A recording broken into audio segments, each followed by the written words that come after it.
Hai semua, kita masih di laut nih. Daratan apa kabar? Semoga dalam keadaan baik ya. Ngomong-ngomong, ada berita apa lagi nih di daratan? Nih ada notifikasi di sosmed kalau belakangan lagi viral banget tentang berita pelanggaran kode etik loh. Oh, dokter yang dipecat ID kemarin itu kan? Bukan, ada lagi yang lain. Ini beritanya tentang dugaan pelanggaran kode etik insiden salah ketik di Mahkamah Agung. Gimana ceritanya? Nih beritanya mending kita tonton bareng aja. Dugaan pelanggaran kode etik dalam putusan Mahkamah Agung berupa tata tertib pergantian pimpinan Dewan Pimpinan Daerah Republik Indonesia. Ketua Bidang Rekrutmen Hakim Komisi Yudisial Maradaman Harap mengatakan, meski salah ketik itu dilakukan oleh panitera, namun penandatanganan perubahan tata tertib merupakan kewenangan Hakim Agung. Sehingga kesalahan tersebut membuat Hakim Agung dianggap tidak profesional dan telah melanggar kode etik hakim. Meski demikian, Komisi Yudisial hingga saat ini belum dapat menjatuhkan sanksi terhadap Hakim Agung, mengingat masih harus dilakukan investigasi dan pemanggilan. Hal begituan kenapa harus dipermasalahin sih? Salah ketik ini, toh bukan hakimnya kan yang bikin.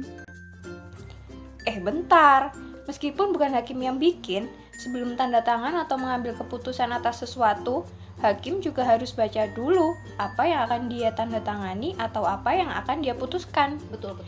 Kalau sampai ada kejadian kayak gini, berarti dia nggak baca dong apa yang ada di kertas itu. Masih mending cuma salah ketik. Gimana kalau ternyata isinya adalah hal yang bisa merugikan kepentingan banyak orang? Bakal parah sih. Berarti kan sama aja menyalahi kode etik. Bener banget. Nggak profesional dong namanya. Bener juga ya. Tapi ada lagi nih berita yang masuk di notifku selain berita tentang hakim tadi. Yang ini lumayan fatal sih akibatnya.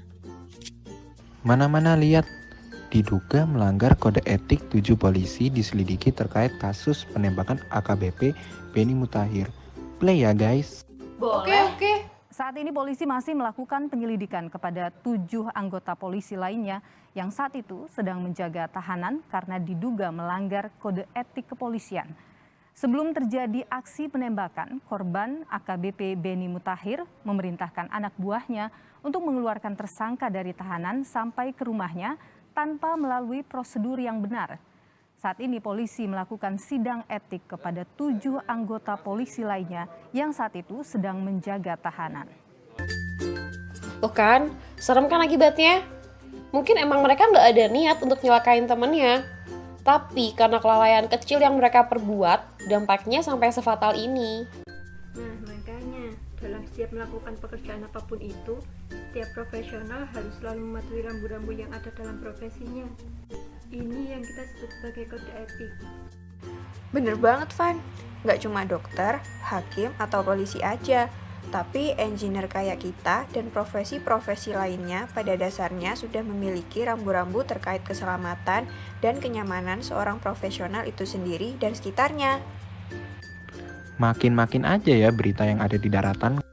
Ngomong-ngomong, daratan masih jauh nggak nih? Tuh udah kelihatan tuh pelabuhannya. Semoga saat kita sampai di darat semuanya sudah semakin baik ya. Ikutin terus perjalanan kita ya semua. See you!